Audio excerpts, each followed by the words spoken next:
Olá, boa noite a todos, sejam todos muito bem-vindos a mais um PEC, que é nosso programa de educação continuada. Então, esse é o nosso último evento online desse biênio que se iniciou aí o ano passado, e é com muita satisfação que a gente faz mais um PEC. O PEC de hoje é um PEC muito interessante, que ficou a cargo do Departamento de LGBTQIA+, o departamento ele preparou um material falando a respeito da cirurgia genital de afirmação de gênero, né? É um assunto muito interessante, um assunto muito atual.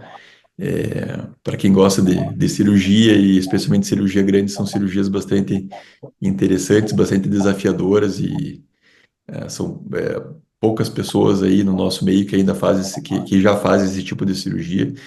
Então a gente vai ter o prazer aí de ver duas pessoas bastante importantes dessa área que vão falar a respeito dessas cirurgias para gente, e depois vamos debater também a respeito desse tema.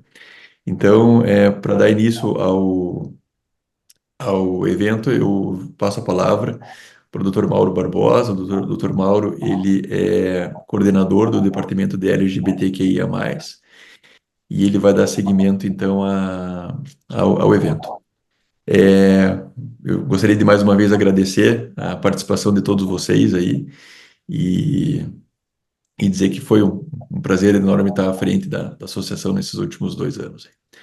Mauro, a palavra é tua. Um bom evento a todos.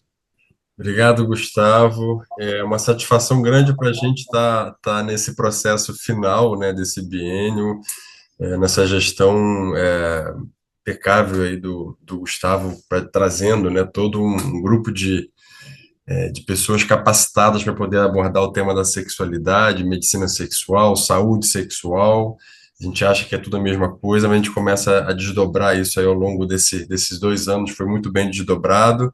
E eu, como coordenador do departamento hoje, estou a cargo de finalizar, né, esse ano, né? A gente, curiosamente, ano passado também, no último evento da Bens, também foi do departamento.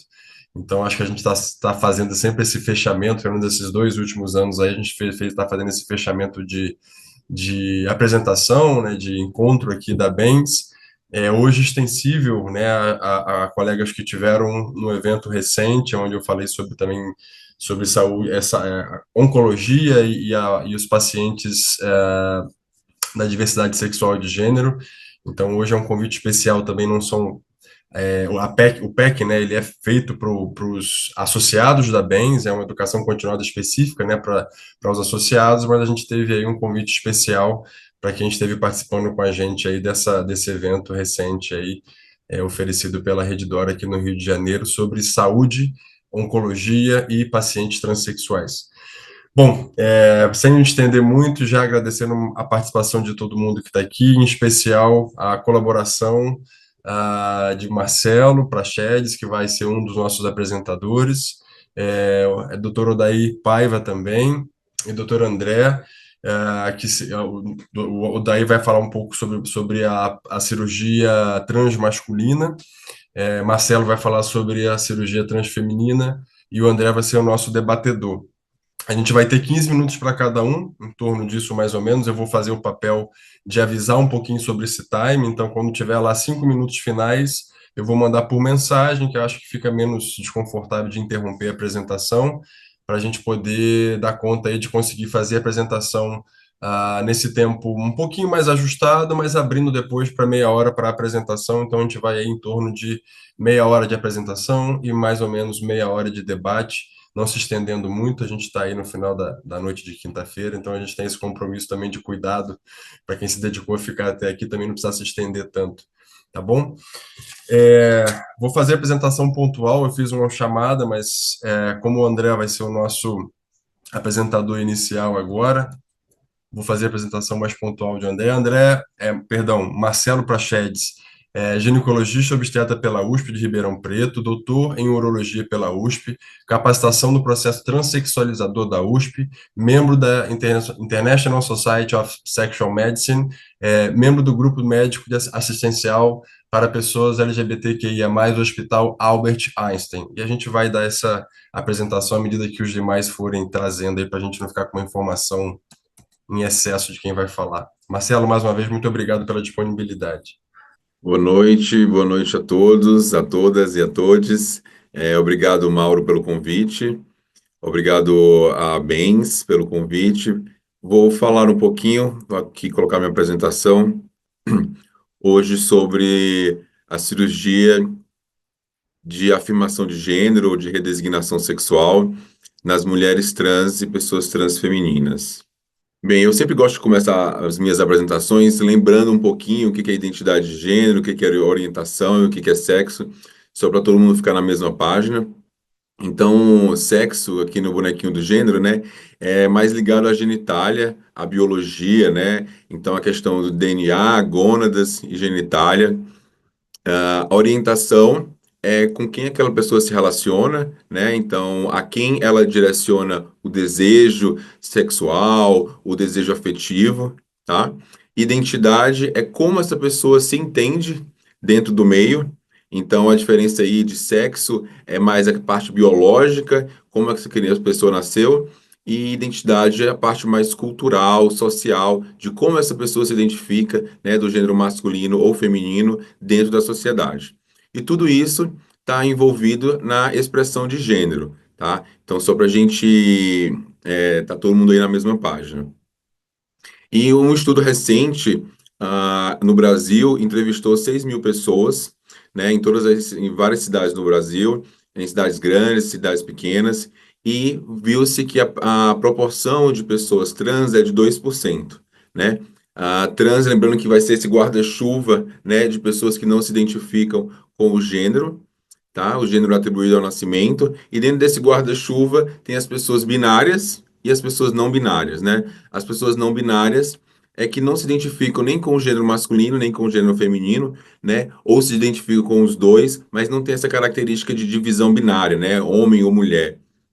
E transgênero, se é aqui, né, colocado, o homem trans e a mulher trans, né? Os gêneros binários. Então, é mais ou menos de 0,69%. E para falar um pouquinho sobre cirurgia, eu trouxe essa mensagem da WPF, que é a Organização Mundial de Profissionais que atuam com saúde trans, que é um lembrete de que não é a cirurgia que é definidora de gênero, né? Não é a genitália, é como essa pessoa se sente. Então, enquanto muitas pessoas trans e com variabilidade de gênero estão confortáveis com a sua identidade, papel e expressão de gênero, sem a cirurgia, para muitas outras, a cirurgia é essencial e clinicamente necessária para aliviar a disforia de gênero. Então, a disforia de gênero, só aqueles lembretes, é o sentimento de tristeza em relação ao seu órgão genital ou às suas características, né, sexuais secundárias ou primárias. Então, disforia é esse sofrimento, tá? Então, quando a gente fala em alívio da disforia, é aliviar esse sofrimento. E essa pesquisa americana é super interessante. Eles entrevistaram várias pessoas em todos os estados dos Estados Unidos e eles mostraram pra gente quem que quer a cirurgia e quem que não quer. Então, para a gente ter isso palpável, né? A cirurgia, por exemplo, de aumento da mama, 21% já tinha feito a cirurgia, 53% gostaria de fazer um dia e 26% não quer fazer a cirurgia de aumento da mama. Já a vaginoplastia, 23% já tinha feito, 64% queria fazer um dia e 14% não queria fazer. Então, existem pessoas que querem fazer a cirurgia, que é a maioria, principalmente na questão da vaginoplastia, mas existem pessoas que estão satisfeitas com o seu pênis e não têm disforia em relação a isso, e são pessoas que estão presentes. Então, a cirurgia não é quem define se uma pessoa é trans ou não, né? E não existem pessoas mais trans do que outras, tá? Então, só para a gente ter isso claro, que não é a cirurgia que vai definir a identidade de gênero, e sim como essa pessoa se sente em relação à sociedade. Em então, um breve caminho histórico, a primeira cirurgia em mulher trans foi feita em 1931, em Viena, né? Aqui no Brasil, somente em 1971, que foi feita a primeira cirurgia pelo Dr. Roberto Farina, que era um cirurgião plástico. E é interessante porque ele fez a cirurgia e um tempo depois essa cirurgia caiu na mídia, né? A notícia da cirurgia. E aí o doutor Roberto Farina foi cassado o CRM por crime de lesão corporal grave, né? Após a segunda instância, ele acabou sendo liberado e voltou às suas atividades, mas é interessante a gente perceber que naquela época, mesmo a paciente, que era a Valdirene, eu posso dizer o nome dela porque tem vários documentários sobre ela, né? E ela dizia que ela fez porque ela queria, porque ela gostaria de ter feito a cirurgia, mas mesmo assim era considerado como crime de lesão corporal grave contra ela, mesmo ela querendo a cirurgia, né? Então é bem curioso isso em 1975. E somente em 1997, vejam aí, 20 anos depois, foi que o Conselho Federal de Medicina finalmente autorizou a realização de procedimentos em caráter ainda experimental. Com o passar do tempo, isso foi mudando, né?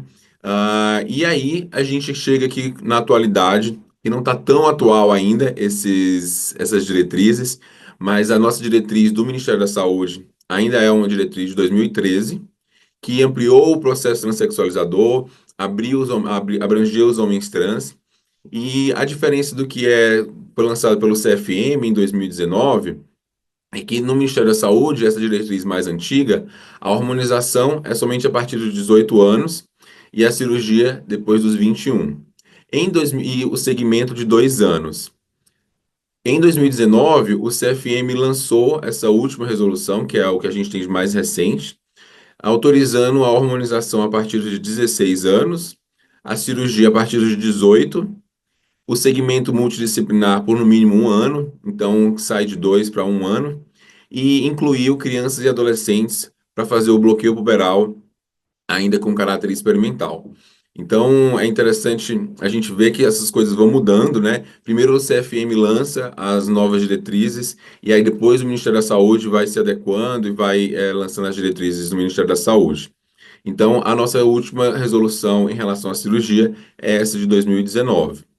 Então, o que que diz? Quais são os critérios para a cirurgia? Precisa ter o consentimento livre e esclarecido. Nessa resolução, colocou-se, né, pontuou-se que tem que falar sobre esterilidade. Então, era uma coisa que não era muito conversada com os pacientes e agora precisa ser conversada, né? Então, assim, você vai ficar estéril, você gostaria de ter filhos, precisa falar sobre preservação da fertilidade. Se doenças psiquiátricas, elas devem estar bem controladas. A idade, então, de 18 anos.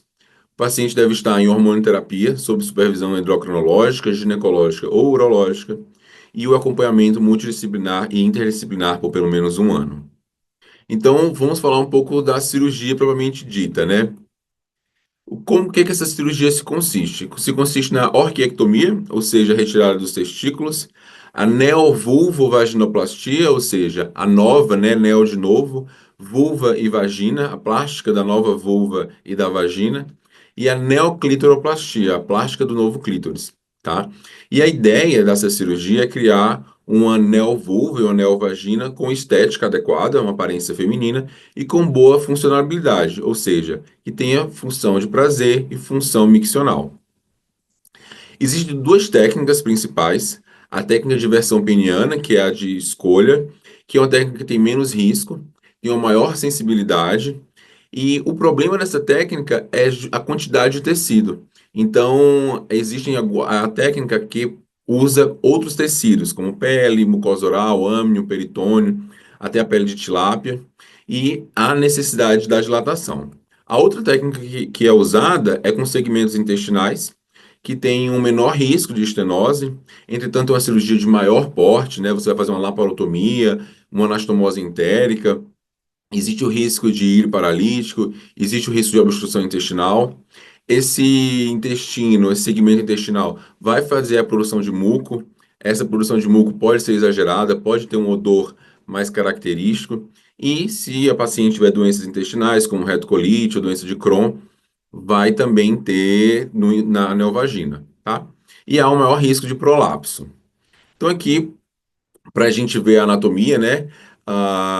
Aqui é a glande, certo? A uretra, os corpos cavernosos, aqui o feixe vasculo nervoso, a pele do pênis, a bolsa escrotal, testículo, ok?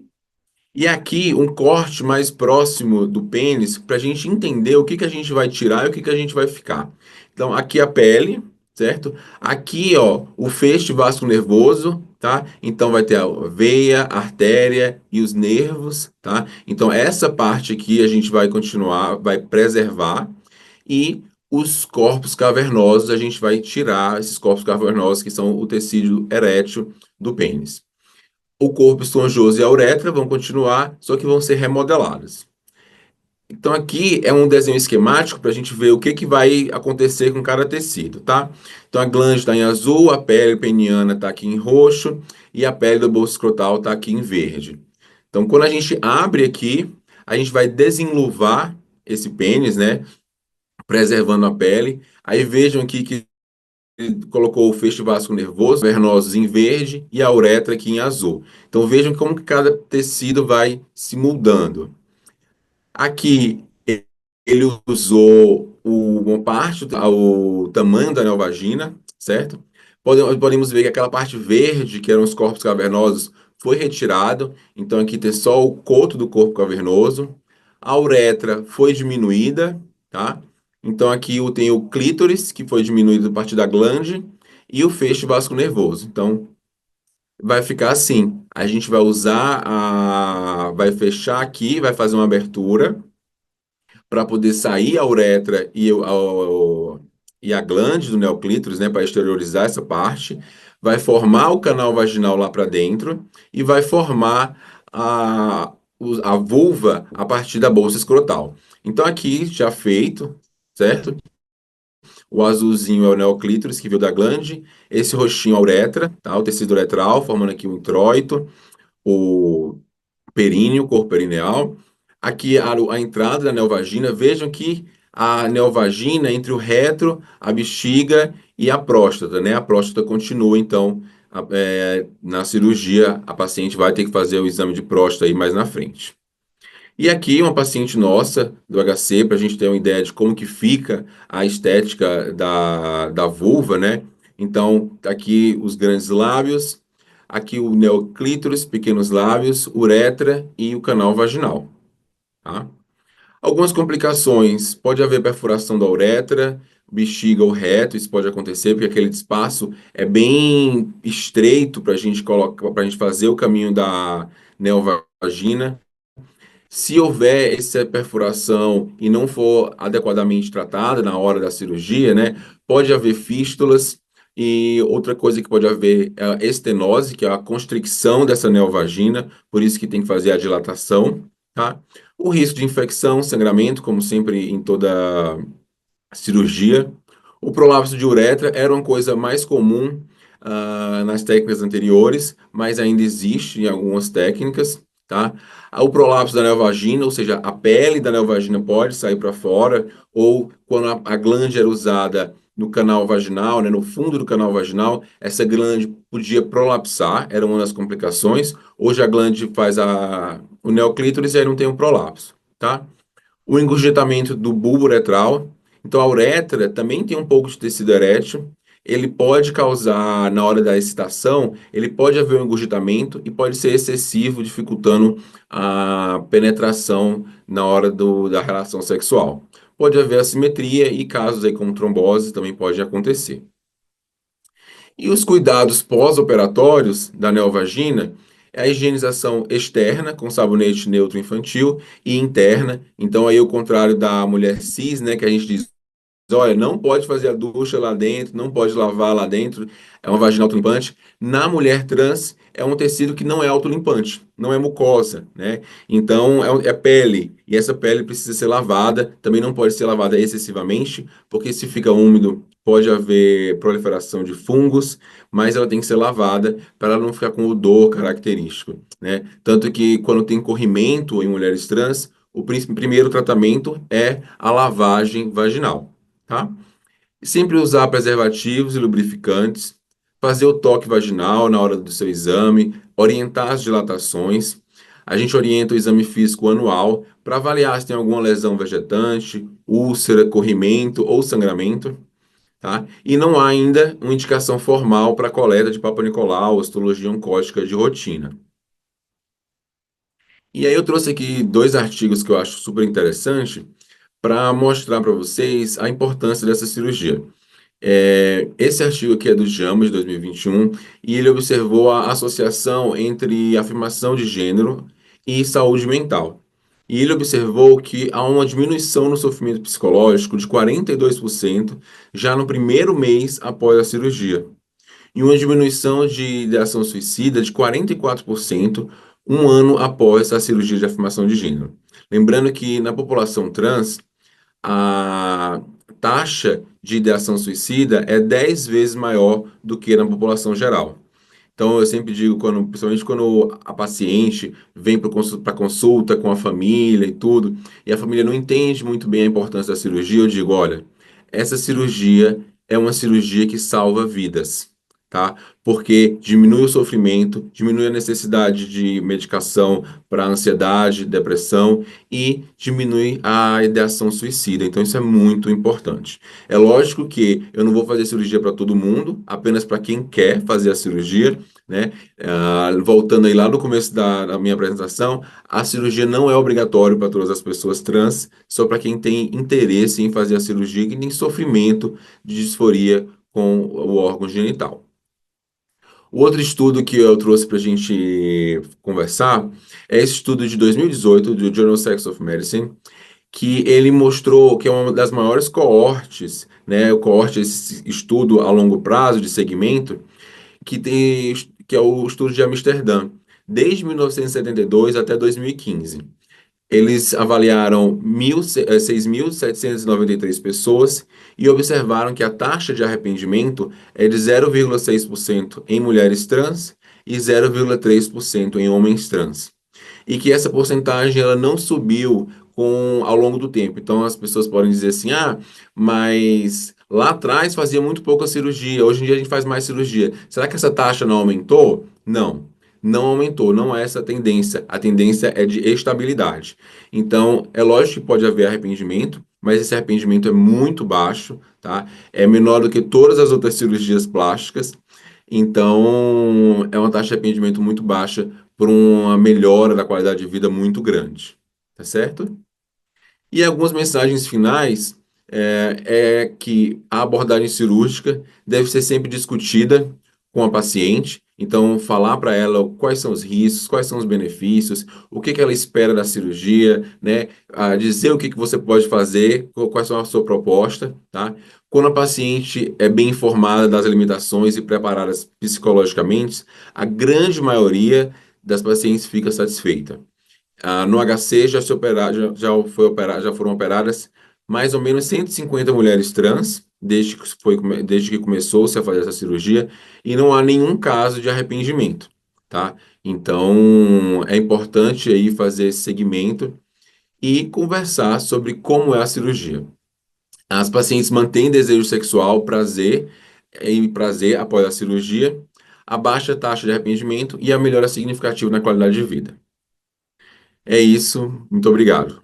Maravilha, Marcelo. Muito obrigado. Acho que um passo a passo importante de saber a contextualização. Acho que a gente fez uma escolha feliz em você vir primeiro para poder introduzir a temática, porque a gente está num departamento, está num evento nosso, mas a gente sabe que muitas pessoas, diria boa parte das pessoas, inclusive da parte da saúde mesmo, que está até às vezes, por vezes, até na própria Bens, esse passo a passo ele é desconhecido, ele não é sabido, então acho que a introdução sempre é muito bem-vinda e desenvolver o tema aí como você fez brilhantemente. Muito obrigado, viu?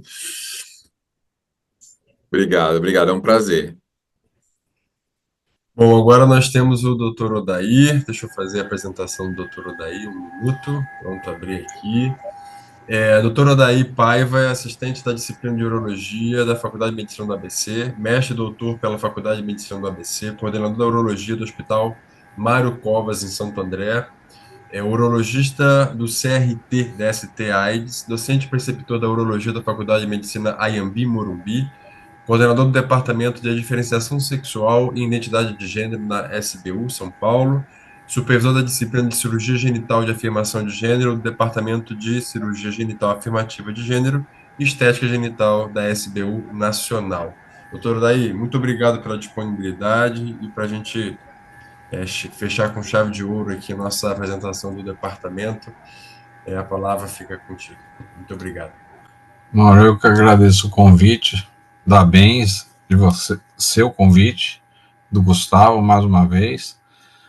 Um prazer estar aqui falando um pouco, ao lado do Marcelo, tudo, que já deu essa introdução, já falou metade, me poupou uma grande parte da minha fala, né, que o Marcelo deu a introdução de lei, de histórico, tudo, e já falou uma grande parte aí do que a gente poderia falar. O Marcelo já nos poupou dessa fala, né, que é importante, isso tudo que o Marcelo colocou em termos de histórico, de lei, tudo é importante o que ele colocou. Nós vamos falar um pouco de cirurgia de genitália masculina, que não é tão comum quanto a genitália feminina, não é tão procurada, e eu já vou explicar, deixa eu tentar colocar minha aula. Então, como eu falei, eu vou falar um pouco sobre a cirurgia de afirmação de gênero para homens trans. Não é uma cirurgia tão comum quanto a de mulheres trans, né? Aliás, não é nada comum, principalmente aqui no nosso país. Lá fora, normalmente, essa cirurgia é mais procurada, principalmente nos Estados Unidos, que tem centros que fazem mais esse tipo de cirurgia, até por conta das leis que regem em relação a esse tipo de cirurgia, né? Visto que o que o Marcelo já falou sobre a portaria de 2013, que a cirurgia era totalmente para homem trans, em termos de genitália, era totalmente proibida, em termos, aí mais ou menos em 2020, a cirurgia de cirurgia para homens trans foi liberado a metodoplastia e ainda a cirurgia de neofaloplastia, hoje ainda cursa como uma cirurgia experimental, necessitando de protocolo de pesquisa, passar por centro de estudos, tudo, então é uma cirurgia mais rebuscada e que necessita ainda de todo essa busca de detalhes, tudo em termos de hospital experimental para se fazer esse tipo de cirurgia. Até anos atrás, o único hospital que estava se fazendo esse tipo de cirurgia aqui no Brasil era o Hospital das Clínicas, onde o Marcelo trabalha, era o grupo de cirurgia plástica que estava fazendo esse tipo de cirurgia, e há pouco tempo atrás eu escutei a professora Elaine falando que eles tinham abandonado esse tipo de cirurgia por causa dos riscos e complicações que esse tipo de cirurgia trazia e não tinha uma retaguarda suficiente para dar seguimento a esse tipo de pacientes. Então, por enquanto, até onde eu sei, não tem nenhum serviço que faz esse tipo de cirurgia, que é a neofaloplastia, ainda por caráter experimental. Na nova portaria que está para sair agora, que deve sair ou está para ser aprovada ainda esse ano, ou mais provável no início do ano que vem, a cirurgia para homens trans ainda continua da mesma forma, a cirurgia de metodoplastia está liberada, a cirurgia de neofalos ainda está em caráter experimental por uma questão de liberação a nível de congresso, tudo que acho que foi feita a discussão quando se foi preparada essa portaria, a gente notou que se a gente colocasse essa cirurgia como para ser liberada também, a gente poderia encontrar algum tipo de resistência a nível de congresso, a nível de estudos, a nível de Ministério da Saúde. Então, a gente, a princípio, deixou como essa cirurgia em caráter experimental e após a portaria ser aprovada e liberada, a gente proporia uma emenda para liberar a cirurgia, como tirar do caráter experimental e fazer como uma cirurgia normal no rol de cirurgias também, para que o homem trans pudesse ter essa cirurgia como uma cirurgia fora do caráter experimental. Então, o que nós temos de cirurgias? Para o homem trans, nós temos vários tipos de cirurgia, desde a mastectomia, esterectomia, salpingectomia, a ressecção do canal vaginal, metodoplastia, escrotoplastia e a faloplastia. E aí a gente aqui inclui a uretroplastia dentro da faloplastia e da metodoplastia, porque isso faz parte desse conglomerado de cirurgias. Claro, a gente não vai falar de mastectomia, mas a gente pensa que tem homens trans que procuram só fazer a esterectomia, a salpingectomia, porque só por conta desse tipo de cirurgia, esses homens se satisfazem com esse tipo de cirurgia, já é o suficiente, mas outros homens que procuram mexer na genitália por inteiro, ou fazer uma metodoplastia, ou ainda progredir para uma faloplastia, necessita-se de fazer uma esterectomia junto com uma salpingectomia e a ressecção desse canal vaginal para se preparar todo esse períneo e adequar esse períneo para essa nova cirurgia que vai vir a seguir. Pensando nisso, a gente vê esse estudo que o Marcelo já mostrou, esse estudo em relação à cirurgia de genitália e de mama para a mulher trans. Eu trago o mesmo estudo em relação ao homem trans. No que a gente vê aqui, a gente pode apontar aqui em relação à mama, a gente vê que a procura por cirurgia de mama no homem trans é muito maior. Em relação a esse trabalho que foi apresentado, esse estudo que foi apresentado pelo Marcelo anteriormente, quando a gente fala em cirurgia de mama, a gente vê que a procura do homem trans é grande, que já quiseram ou que querem esse tipo de cirurgia, a mesma questão em relação à esterectomia, mas a gente vê, quando a gente fala em relação à genitália, tanto a metodoplastia quanto a faloplastia, a procura hoje em dia por esse tipo de cirurgia é muito pequena, é menos de 5%. Então, esse tipo de cirurgia de genitália no homem trans é muito pequena. E a gente acredita que isso aconteça por questão de que é uma cirurgia muito detalhada, são vários tempos de cirurgia e podem dar muito tipo de complicação. Então, esse tipo de complicação que essa cirurgia pode ter, diferente do que a genitália da mulher trans, que tem complicação, mas é um número infinitamente menor, esse tipo de cirurgia, como dá complicação, várias complicações de uretra, complicações vasculares, tudo, o homem trans acaba abandonando o tipo de cirurgia de genitália. A gente fez um trabalho lá no ABC, que está para ser publicado, de um dos residentes meus fizeram, nós fizemos esse mesmo tipo de estudo para genitália para homem trans, onde a gente avaliou 100 homens trans e aplicamos um questionário e nós vimos que a procura desses homens que a gente entrevistaram, menos de 5% também queriam fazer uma cirurgia de genitália. Então, a procura por genitália, esse é um trabalho americano, mas a gente reproduziu esse trabalho aqui no Brasil e o resultado foi idêntico. Então, não é uma coisa que a gente acha só no exterior, aqui a gente fez a mesma coisa.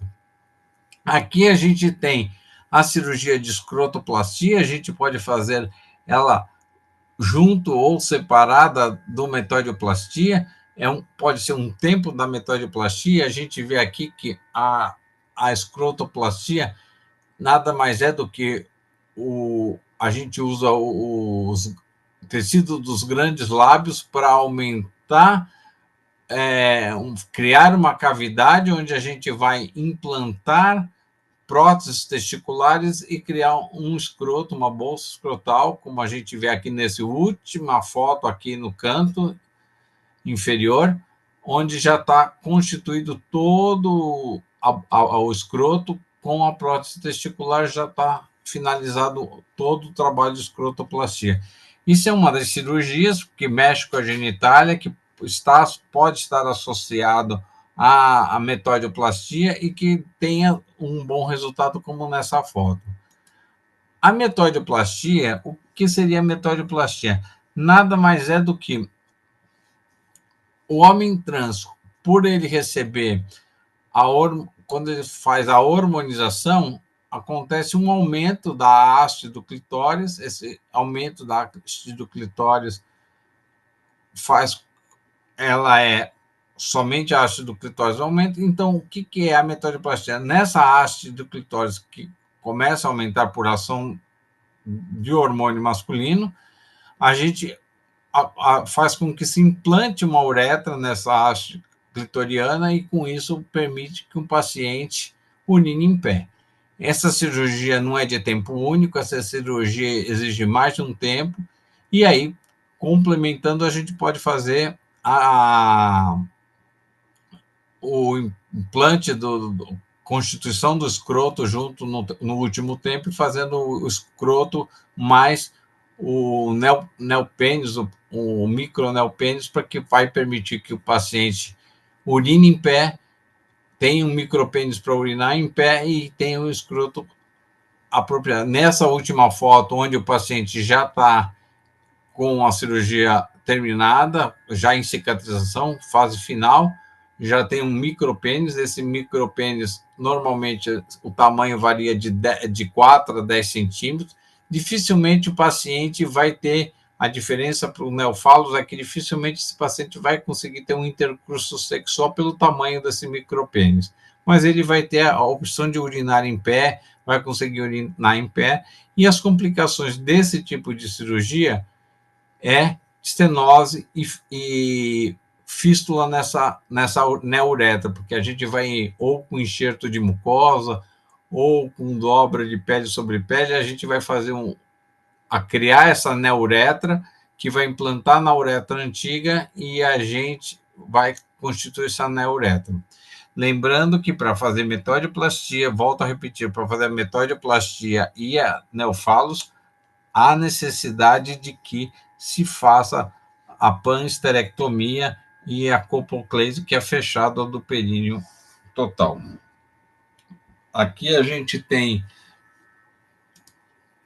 mais um tempo, aqui nessa fase da cirurgia de metodoplastia, vocês veem que aqui a uretra ainda está aberta, está num dos tempos da cirurgia, a uretra está aberta ainda em região perineal, então vai se constituir toda a uretra aqui nessa fase, para levar essa uretra na ponta desse micropênis e fazer a fase final da cirurgia e constituir os grandes lábios, o escroto, para se tornar um micropênis com escroto, que vai dar uma melhor aparência a essa genitália masculina desse paciente.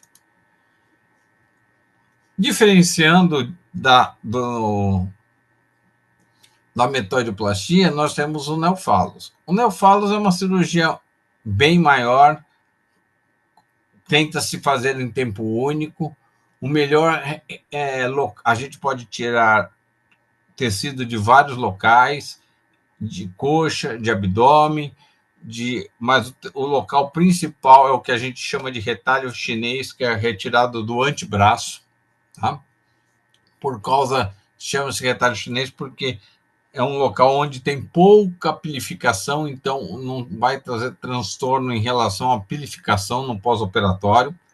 E o ideal dessa cirurgia é que também vai permitir que o paciente urine em pé, mas que, devido ao tamanho do neofalos que vai se constituir, vai permitir que futuramente, quando o paciente tiver uma sensibilidade tátil e erógena nesse pênis, nesse falos, ele vai poder implantar uma prótese peniana desse neofalos e vai conseguir ter uma relação sexual de forma adequada.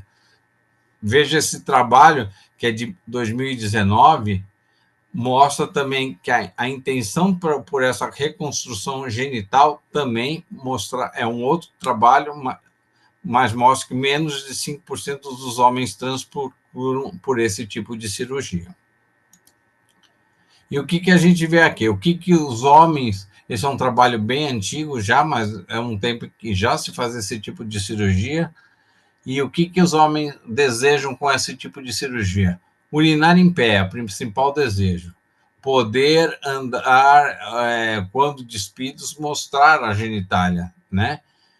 ter o aspecto de pênis, mostrar aquele volume por baixo da roupa de banho, tudo, e ter a possibilidade de ter um pênis com glande, com o uso da prótese, possa ter a possibilidade de ter ereção, rigidez, e consiga ter um ato sexual com colocação da prótese peniana.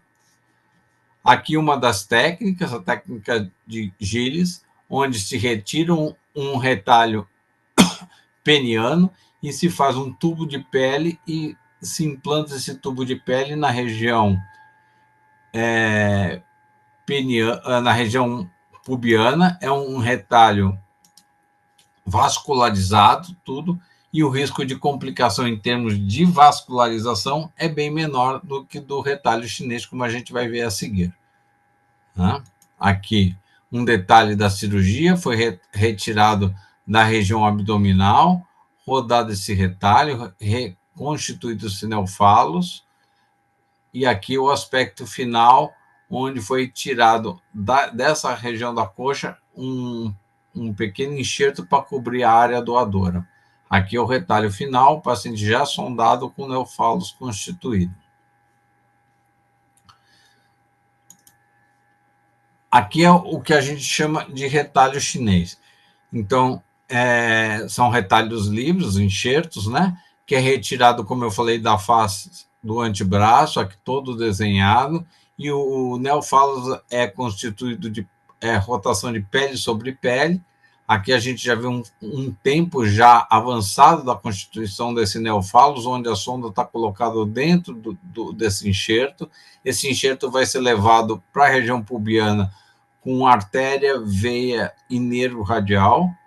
Aqui o enxerto aberto, ainda antes de se colocar a sonda, e aqui o enxerto já sendo fechado para se levar até a região pubiana.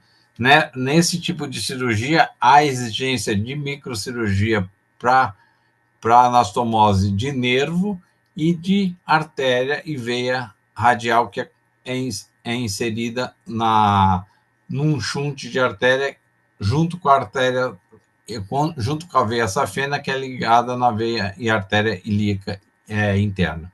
Aqui os resultados, como fica a área doadora do antebraço, a área da coxa, onde que foi retirado um enxerto para cobrir a área doadora do antebraço, e o pênis na fase final.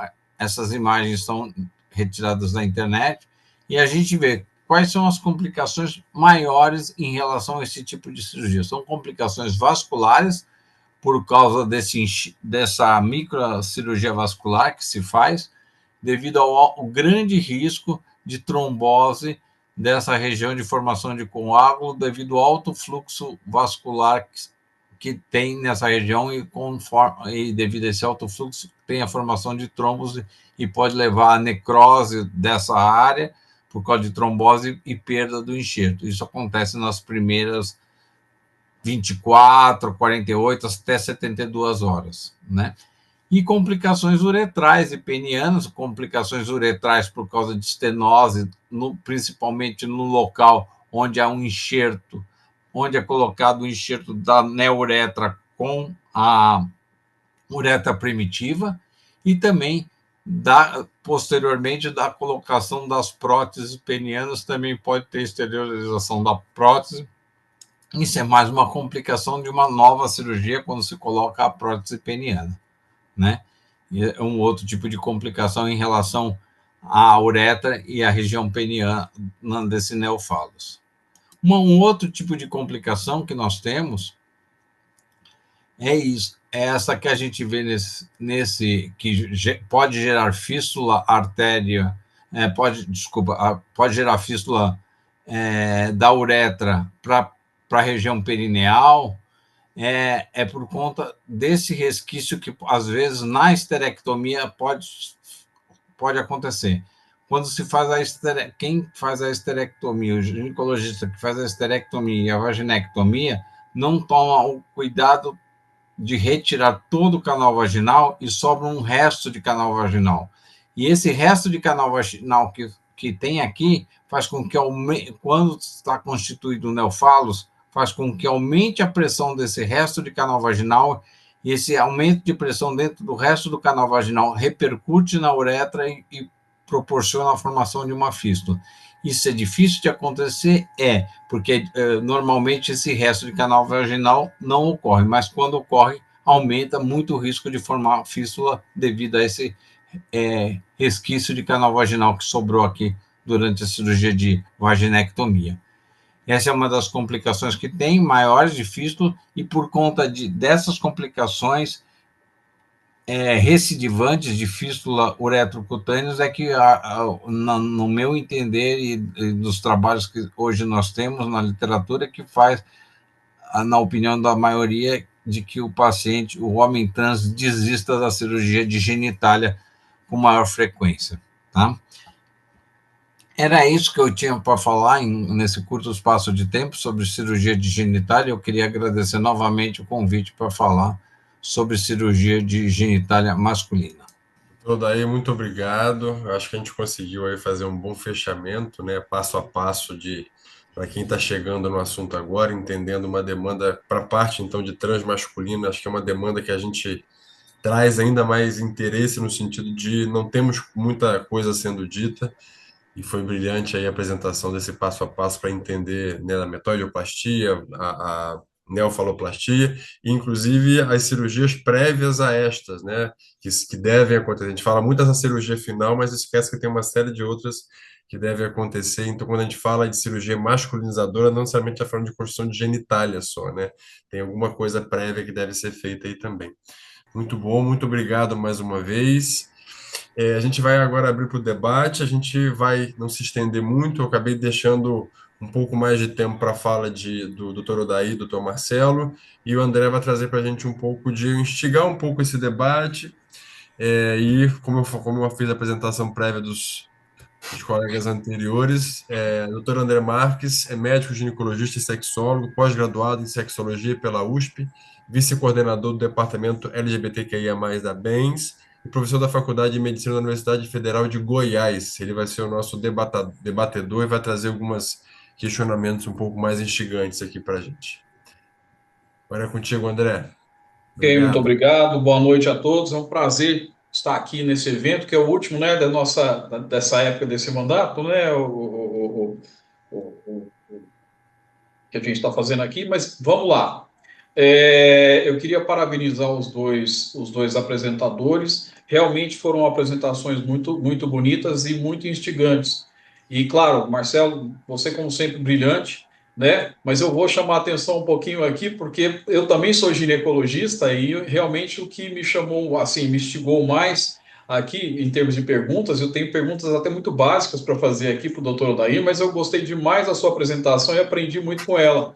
Porque nós trabalhamos aqui na UFG, mas eu não faço cirurgias, eu cuido dos pacientes na fase da hormonização e na pós. Nós temos uma casuística grande em Goiânia, tal como vocês sabem, né? Esses pacientes hoje se tratam comigo e eu tenho o prazer de conhecer essas pessoas numa fase num pós-operatório muito, muito, muito tardio. E eu tenho o prazer e o privilégio de fazer a pergunta mais básica que se possa fazer, mas eu acho que é mais eficaz para a gente entender o quanto essas cirurgias são importantes ou não. Eu pergunto simplesmente para grande parte deles: e aí, você está feliz?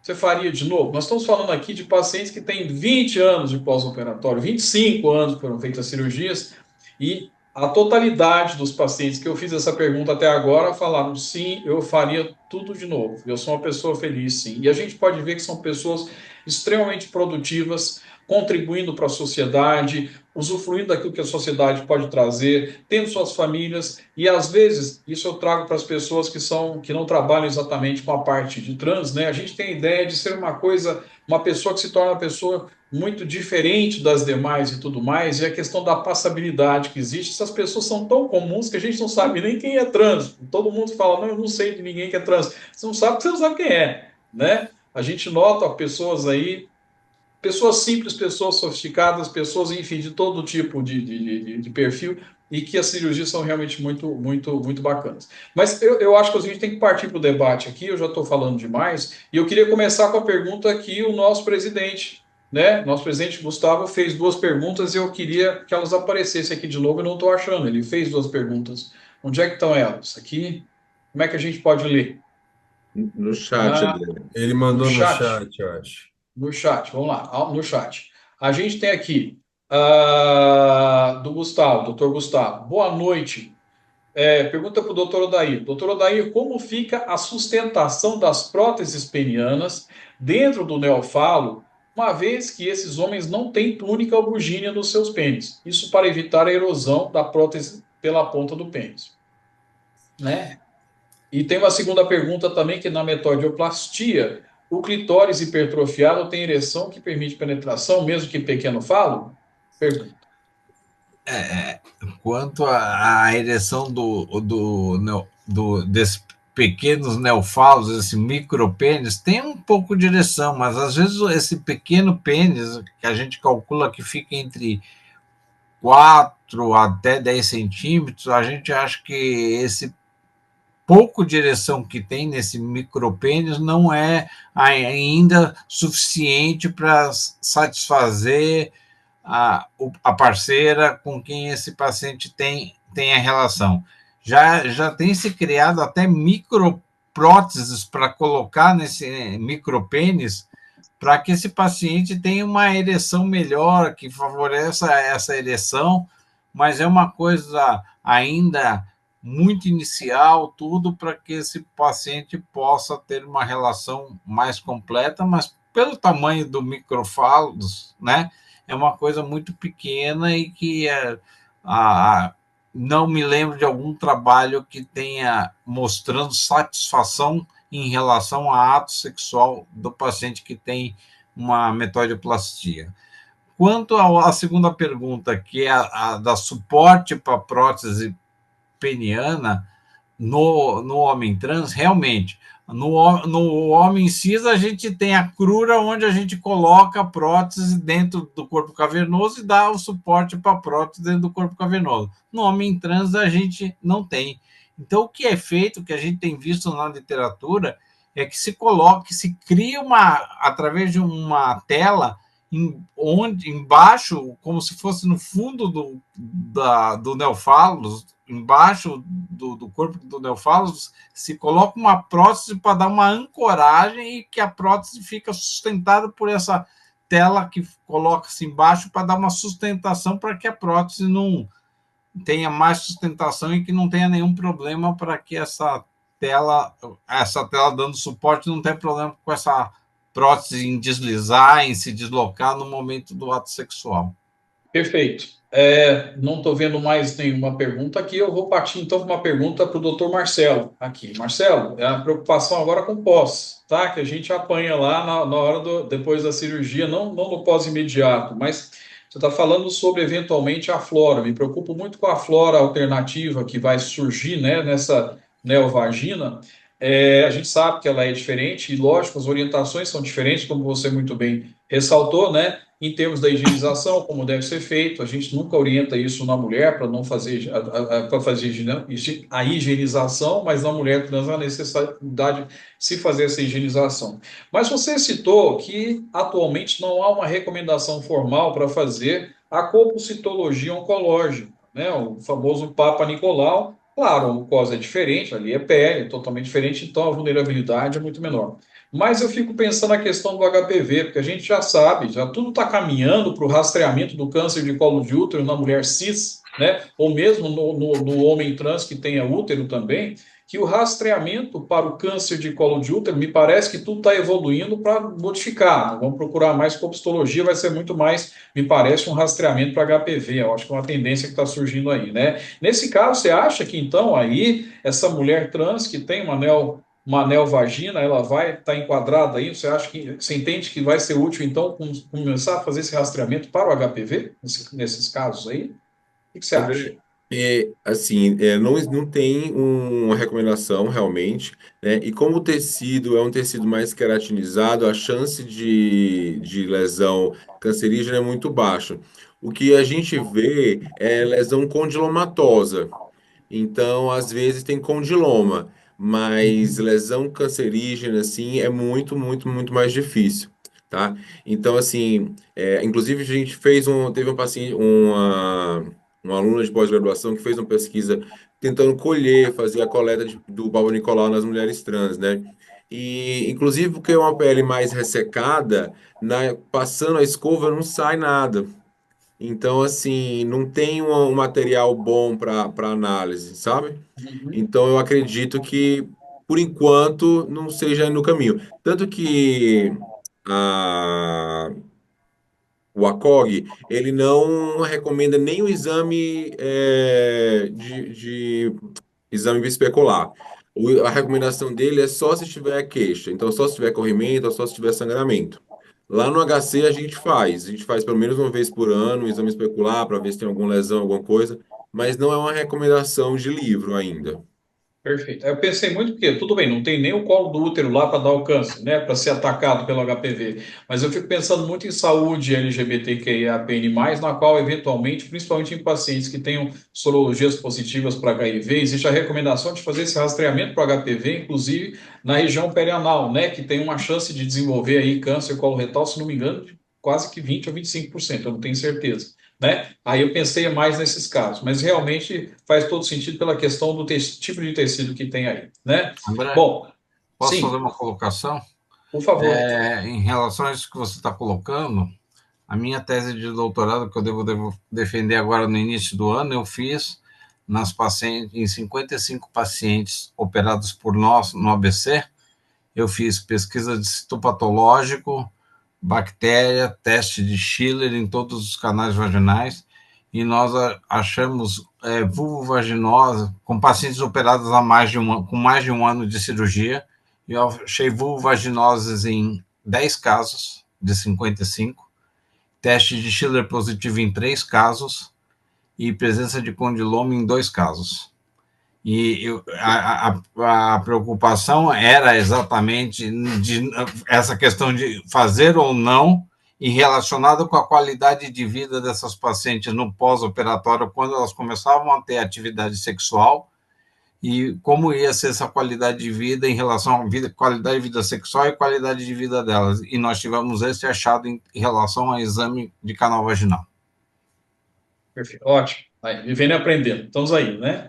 Bom, eu queria direcionar para o doutor Odair uma pergunta também, porque, veja, por mais que eu trabalhe com a população trans, eu estou realmente precisando me atualizar nas cirurgias, porque ainda sou da época em que a Neofalo não incluía aí a inserção da uretra também pela grande quantidade de complicações. E realmente fiquei muito feliz em saber que isso já está sendo possível ser feito, inclusive por essa situação dele poder urinar em pé, que é uma demanda que vários desses homens têm, muito embora eu entenda que a gente precisa trabalhar essa demanda também, porque há algo do fantasioso nisso aí, mas enfim, é algo que é importante para eles e traz aí um certo conforto para esses homens que ficam desconfortáveis com isso, até por algumas situações. Mas a pergunta primeira é muito, muito simples. Essa uretra, essa neouretra, qual é o material que é feito para isso aí? Eu não sou urologista, eu me perdi nisso aí. Como é que é feito isso? Dobra de pele sobre pele.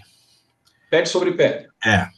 Pele Tá. sobre pele, o que mais se usa esse retalho chinês, que é de antebraço, e se vai fazendo uma dobra de pele sobre pele, que eu não tenho a imagem onde é constituído, mas você pega a pele do antebraço, Uhum.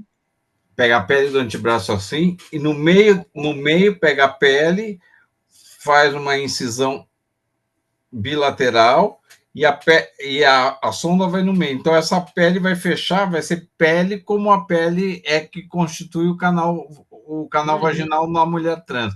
Então, Perfeito. vai ter uma camada de pele, e essa pele vai ser dobrada sobre pele, e essa pele vai ser... A uretra vai ser pele. Então, você vai fechar a pele, vai suturar a pele toda, como se criasse um canal ao redor da sonda, e essa é a neuretra. E as complicações nesses casos são muito frequentes ou não? Como é que é isso aí A maior atualmente? Eu me lembro que era muito complicação que grande, se né? tem relatado é exatamente ou de estenose ou de fístula na anastomose da neuretra com a uretra primitiva. Perfeito. Outra coisa que me deixou muito empolgado foi a ideia de colocação de prótese peniana numa neofaloplastia. Quer dizer, eu estava pensando que a metoidioplastia seria o futuro das cirurgias da transição para sexo masculino, mas eu estou vendo agora, né, que parece que não, né? Parece que as neofaloplastias são promissoras. Eu estou enganado com essa noção ou não? Me parece que fica uma cirurgia muito mais interessante, não? É, ou não? isso é um passo bem mais à frente, né? Estou De- pensando, né, lá no futuro. depois que o paciente recupera, se não tem desenvolvimento nenhuma complicação, que é o índice de complicação é alto de fístula ou estenose uretral, aí quando esse paciente tem a sensibilidade tátil e erógena desse neofalos, adquiriu tudo isso, em torno de um ano e meio que os trabalhos mostram, aí se propõe a colocação da prótese. Perfeito. Muito bacana, porque realmente eu acho que a pequena busca que existe por parte dos pacientes por essas cirurgias é justamente a questão funcional das cirurgias, né? Sim. Que muitos deles trazem, que não vai ser tão interessante, e de fato, né? Agora pensando agora muito mais como sexólogo que como cirurgião e tudo mais, né? Se nós formos pensar na tendência do tratamento aí de dificuldades sexuais, de disfunções sexuais, que a gente direciona tanto para o sexo masculino quanto feminino, em casais em que não pode acontecer aí a ereção e tudo mais, existe uma tendência nossa e que funciona de fato a focarmos realmente, aliás, não é nem quem tem dificuldade de ereção, não, em qualquer outra situação, de desfocarmos o sexo penetrativo e focarmos aí no valor de outras estratégias sexuais que para muitos casais são igualmente satisfatórias também, né? Então, de certa forma, fazermos uma cirurgia, né? Agora o senhor conseguiu mudar a minha percepção disso nesse momento, eu fiquei até muito empolgado. Mas para mim seria alguma coisa assim, mexer no órgão-são e vai transformar em alguma coisa que não vai ser funcional, sendo que poderia haver outras estratégias do ponto de vista de terapia sexual, e eu atuo muito em terapia sexual e psicanálise, essa é a minha área aqui, além da hormonização. Então, a gente nota muito esse tipo de percepção, mas eu fiquei muito empolgado em ouvir vocês falando aí, o senhor falando aí sobre essas neofaloplastias, essas perspectivas futuras que estão acontecendo. E falando nisso, né, Mauro, a gente tem quanto tempo? Agora são 21h11, desculpa, eu tenho que prezar Isso que pelo eu ia tempo, falar né? agora, a gente vai fechar, para poder fechar 1 hora de tempo, a gente Ah, fecha às 21h15, 4 minutos para poder fechar. ok, porque eu estou cheio de perguntas, não vou poder fazer todas elas, eu estou super curioso aqui agora, porque esses dois me deixaram aqui muito intrigado aqui agora, né? Mas eu queria, A gente aguça o departamento, depois coloca essas publicações dessas respostas lá no Instagram. com certeza, vamos fazendo lá. Mas eu queria jogar uma bomba aqui, só para a gente poder discutir um pouquinho no assunto aqui, porque o que acontece? Marcelo, você trouxe aí na sua apresentação algumas taxas de arrependimento muito baixas, e realmente a literatura descreve que essas taxas são baixas mesmo, né? Muito embora eu achei uma publicação recente desse ano ainda, numa revisão sistemática, que colocava aí da ordem de 1,9%, um estudo suíço que tem 2,2%, mas enfim, é tudo muito baixo. Mas eu entendo que com a grande divulgação, né, da assistência à pessoa trans, a grande demanda que existe, uma demanda crescente, a gente vai ter aí um grande número de cirurgias sendo feitas. E com isso, creio eu que a possibilidade de arrependimentos possa surgir aí, pelo menos de forma numérica, não necessariamente percentual. Imagino eu que percentualmente a gente tem que diminuir esse percentual cada vez mais. E por essa razão, Marcelo, que eu me preocupo muito, como quem trabalha muito nessa parte, né, antes da cirurgia, eu me preocupo sim com a questão dos arrependimentos, porque eu acho que a cirurgia já está comprovada, é unânime, e eu vejo isso na minha clínica, né, quando eu atendo essas pessoas, que funciona para redução de depressão, de ansiedade, tudo isso, que há eficácia, mas a gente tem que depurar cada vez mais qual é o paciente que a gente vai realmente falar para a cirurgia dentro de um plano terapêutico singular que a gente tem que trazer. E aí eu coloco para vocês, porque a gente sabe que, como vocês mesmos falaram aqui, a gente está sabendo, a portaria do Ministério da Saúde a respeito da atenção a pessoas trans, que por sinal é muito boa. O Brasil, eu falo isso sempre, o Brasil tem uma portaria que regulamenta isso. Muita gente fica com medo, a gente tem isso tudo regulamentado, mas muita coisa está sendo discutida e me preocupa um pouco essa questão do preparo psicológico ou psiquiátrico, a parte da esfera mental, na escolha, na tomada da decisão de se partir para a afirmação de gênero, né? Uma transição para o sexo oposto. E eu acho que a mágica vai ser a gente conseguir trabalhar isso cada vez mais. E eu vejo, pelo menos aí na experiência, né, a dificuldade de ter uma avaliação psiquiátrica para alguns dos pacientes que tem aí. E existe uma contraindicação formal, sim, que é quando tem uma patologia psiquiátrica grave que não pode fazer. O duro é falar o que é patologia psiquiátrica grave. Não tem um rol disso aí, né? E quando a gente fala em suicídio, para mim isso é isso é grave, né? Então a gente já tem que começar a entender como é que é a estrutura desses pacientes. Então, assim, como é que vocês veem? Eu queria saber da experiência de vocês. Vocês têm tido facilidade, têm notado aí nesses pacientes que chegam, realmente, que eles estão. Vocês têm notado alguma dificuldade da parte mental, não da depressão e ansiedade por causa da disforia, mas outras patologias que eventualmente a gente precisa ficar atentos. Eu acho que até para pessoas que não fazem especificamente cirurgia aqui seria interessante a gente ficar atento para a gente saber qual é o paciente que a gente realmente tem que identificar como sendo um paciente que, a priori, não teria indicação de fazer cirurgia. Não que ele não vai ter uma disforia, mas que seria o resultado dessa cirurgia poderia levar a um arrependimento ou mesmo a situações mais severas, porque a própria disforia, eventualmente, né, eu tenho um caso que eu acompanho, ela amarrava uma certa estrutura do sujeito e precisava de um tempo a mais para poder resolver por isso. Como é que vocês veem isso? O que vocês reparam nesses pacientes que chegam até vocês, em termos de comorbidades que eventualmente poderiam aí nos fazer repensar essa indicação de cirurgia? Eu acho que deve ter pouquíssimos aí, porque os pacientes já chegam até vocês já muito bem triados e rastreados e bem trabalhados. Mas vocês notam aí, eventualmente, algumas situações que possam merecer uma atenção a mais para quem vai rastrear, ou mesmo que, que eclodiu depois da cirurgia, que ninguém tinha percebido, ou não? Pode ser que não. É uma pergunta que eu faço, eu estou problematizando. Só para ser o chato, a gente está estourando o tempo, então se puder fazer um fechamento legal aqui, tanto o Marcelo quanto o Daí, por gentileza, e a gente debate isso um pouco melhor lá no nosso grupo, e o que surgir de interessante aí, que a gente consiga contextualizar cientificamente, a gente consegue levar isso para o Instagram, que eu acho que é bastante válido, tá bom? Olha, André, realmente assim, os pacientes chegam muito prontos para a gente já no final da linha, assim. Mas o que eu noto que poderia ser um complicador não é nem tanto as questões de doenças psiquiátricas graves, porque essas são mais triadas, né? Por exemplo, casos de esquizofrenia e tudo. Mas o que eu acho que tem que ser muito bem trabalhado são as expectativas da paciente. Porque o que acontece é que as pessoas querem, como todos nós, queremos resolver os nossos problemas no instalar de dedos, né? E a gente sabe que não é assim. Então, o que eu acho mais problemático é a expectativa da paciente. Porque se a cirurgia não resolver todos os problemas, ela não vai ficar feliz, né? Então ela tem que saber que a cirurgia não vai resolver todos os problemas. Então acho que esse é o maior questão. Uhum.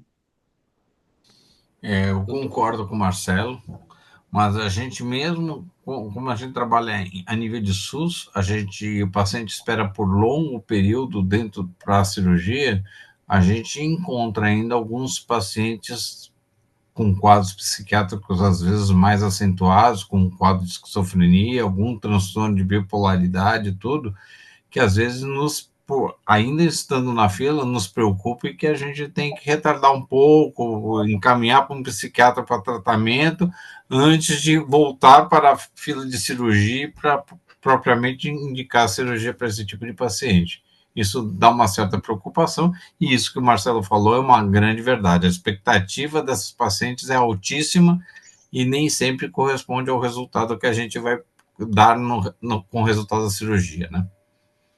Perfeito. Eu gostaria só de fechar rapidamente porque que eu fiz essa pergunta, porque eu acho que a gente tem que valorizar muito, a gente está falando de cirurgias, mas na assistência à pessoa trans, a gente não pode jamais abrir mão desta avaliação e desse acompanhamento do profissional da área psi, com um aprofundamento muito grande, isso eu defendo muito, na questão dessa pessoa com relação à própria corporalidade, né? Qual a relação dessa pessoa com o próprio corpo? Até que ponto ela está jogando no corpo, nesse registro que o corpo traz, todas as expectativas com relação a coisas que não estão no corpo, na verdade, né? E eu acho que a gente precisa preservar esses profissionais nessa assistência, inclusive ao chegar nas cirurgias, para a gente poder ter um resultado bom das cirurgias. Eu vejo resultados excelentes em Goiânia, mas que isso se mantenha, porque a gente vai ter um boom maior aí desses casos, né? A gente vai ter que lidar com muito mais isso aí. É uma pena, viu, Mauro? Eu vou ter que parar aqui porque já está me estourando o tempo, mas a gente podia prolongar. Vamos propor, né, para o próximo diretor, por favor, para ampliar isso aí, o tempo para duas, que a hora que a coisa está boa, a gente tem que parar, pelo amor de Deus. A gente aproveita aí essa pulsão aí de querer falar mais e vamos botar o grupo para movimentar um pouquinho essa temática. Isso pode gerar um conteúdo interessante para ser, inclusive, apresentado à sociedade, que é a finalidade do Instagram. e a gente pode fechar aí esse último mês do departamento dando esses retoques aí que podem ser apresentados pelo Instagram, que acho que pode ser bem bacana a gente fazer isso aí. Mais uma vez, muito obrigado. André, muito obrigado pelo manejo desse debate e com as suas implicações e expertise, que acho que vale a gente ter essas costuras da cirurgia, as questões da psique e dos transtornos que podem vir associados a isso. Marcelo, mais uma vez, doutor Odaí, é uma temática que poderia entrar como debatedor, porque minha parte da fisioterapia eu acompanho essas pacientes E e é é uma satisfação importantíssimo esse muito grande debate. falar sobre esse cenário, hoje acompanhando de perto essas pacientes, acompanhando essa dilatação, acompanhando outros que eu chamo, a gente fica fixado na dilatação, e claro, ela é super importante porque o evento cirúrgico por si só, ele tem um quadro agudo emocional envolvido, ali um estresse emocional ali envolvido, e às vezes as meninas não conseguem entender a importância de começar para ontem essa dilatação e perde-se um tempo inicial onde a gente pode muitas vezes ter um prejuízo adiante ali nessa vagina mais encurtada ou estenosada muitas vezes. Mas enfim, complicações outras, alterações somatosensoriais, sensibilidade, essa corticalização dessa nova genitália, né? Porque ela decorticalizou, né? Então a gente tinha uma genitália masculina que decorticalizou. Como é que agora eu constituo no meu córtex, né? Nessa nova genitália? Então é um processo que ele é muito além de dilatação. E eu falo isso para a gente só fazer esse pequeno recorte final aí da fisioterapia, já que o André trouxe o delineamento da questão psíquica. A gente poderia ter bastante pano para manga para novas discussões, e que assim seja, que assim será. Mais uma vez, obrigado. Obrigado a todo mundo que se disponibilizou a ficar aqui hoje. E a gente fecha com chave de ouro aí o nosso departamento, com esse PEC e esse biênio aí com a maestria do Gustavo. Muito obrigado mais uma vez. Até mais. Boa noite. Boa Boa noite. noite.